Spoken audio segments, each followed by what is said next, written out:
everybody was drawn to Sherry.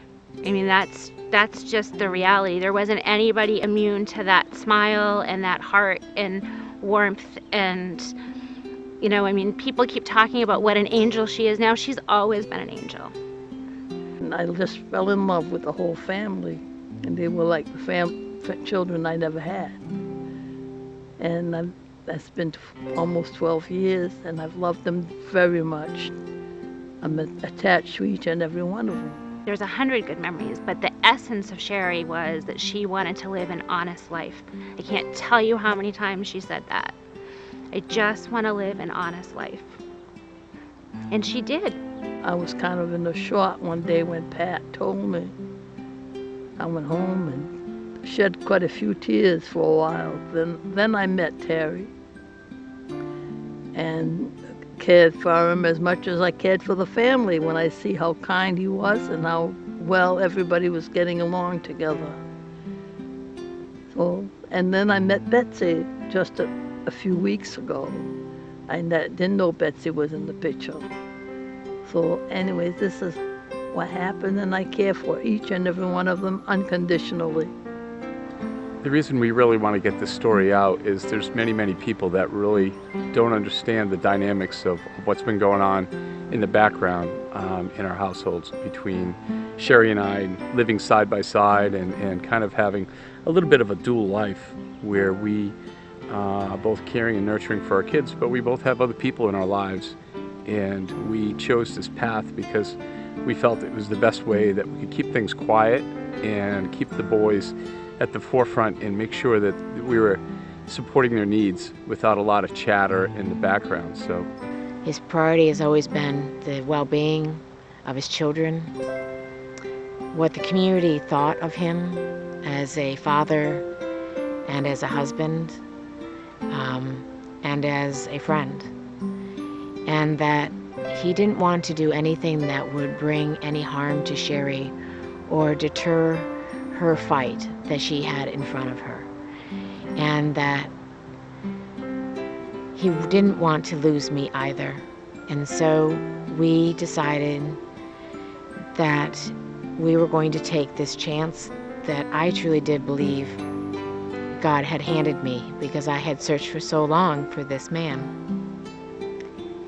And I felt it so very quickly that I put my trust in God and I put my trust in Pat. And I led day by day and from my heart. And we built a relationship over the course of a year. To me, this is a love story. It's a love story that opens your eyes to the possibilities when people work together for a greater good. And to me, the greater good was raising the boys and showing them the value, the wonder that comes in genuine love. And there was love for them, but there was love between the adults as well.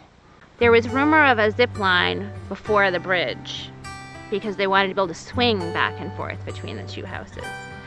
But they, it's really such a gift and unique that they could have either household or either parent whenever they wanted it. There was no separation. When I got here today, some boys were at one house and some boys were at the other, and there was a water fight going back and forth across the bridge, and just this became, the whole area became home. Well, the bridge isn't a beautiful bridge like a nice arched bridge with rails, which probably with Terry's handiwork would have been at some point. As a temporary bridge, it's actually a long flat pallet. That bridge is going over a gap, but it's right between the two houses and there's a big gully right in between. But the bridge serves to get between the two houses, and the boys on a daily basis run back and forth to get whatever they're missing. And as I said in the beginning, I knew that this separation would bring a lot of challenges, and you know, the missing lacrosse gear, the missing soccer gear and baseball gear, and I don't have any shorts, I don't have any pants, I don't have clothes. If there was a mile between us, it would be so devastating to the kids on a daily basis. So that little bridge between the two houses served as a way to give these guys a nurturing chance to deal with the parental day-to-day challenges that we had. They ran over that bridge at 6 a.m., at 4 p.m., and at 8 o'clock in the night in the dark, and they somehow navigate that. Exactly. You know, our vision was really that Sherry and I would be separated loved ones living, and Terry and Sherry would be on one side and Betsy and I on the other side, and we would just be, this bridge would have been far more extravagant, and the kids still would have been able to traverse back and forth between the two houses, but still feel whole. And it all really began when Sherry was in the hospital for 11 days, and in that period of time, I didn't think she was going to come out of the hospital. I truthfully thought that she wasn't going to make it, and everybody else thought the same thing. And I knew in the background there was somebody that was in her life that was very, very important to her. And I just grabbed her phone while I was sitting there watching her and thinking she was dying, and hit send and called Terry, and it was the greatest gift I could ever give her. Mm. So it was the greatest gift you could ever give me. Because I remember that phone call. It came through on her phone, and it was New Year's Day 2011. And I was sitting at home with my daughter, and I got a call from Pat, and he said, Sherry's in the hospital, which I knew. Her mother had called me and said that they had taken out 2 dime-sized tumors from her brain, and that they were not the primary cancer. So I knew Sherry then had stage 4 cancer. But for Pat to reach out and call me and said, I don't know what the relationship still is between you and Sherry, but if you ever want to see her again, I think you should get up here now. You know, you talk about divine intervention. I've gone through this whole section while Sherry was really sick toward the end, where I just could not pray. I was quite honestly angry with God that she was going through this, that we were all going through this. And I was coming home from the hospital one day, and I come into the on-ramp to get on 95, and I just started to pray, and thinking this angriness would come out, and instead what came out is, thank you, Lord, for putting the space in my life. Thank you that I had the financial wherewithal that I could sit out of work for a year and a half. But thank you also that Pat has been so welcoming and open to me being involved in Sherry's life. It's been the greatest blessing in my life.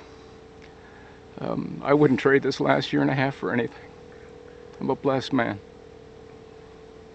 You're a good man. You're a good man. I think it's really important that we all share this message about how we have formed this unique bond between Patrick, myself, Terry, and Sherry. We have all come to love one another. We have always respected one another, and we have laughed and cried together. We have shared moments alone and moments as one family, bringing my children and now Terry's children and Patrick's children and families together under one roof.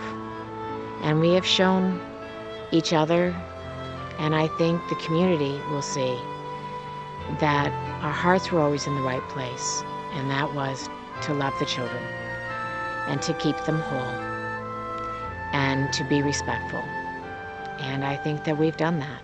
I hope other people see what we've gone through and can look to themselves, because we all have pain, we all have anger, we all have challenges in our relationships, but it can be done in a very, very positive way, and we can all heal from this. And this whole situation has been very, very healing for all of us, and I hope other people see what we've endured, and they see the challenges in their lives, and they're able to identify a way to put that anger away and to move past that for the greater elements of their life, which is probably their children. And you know, I thank everybody for taking the time to listen to this very unique story.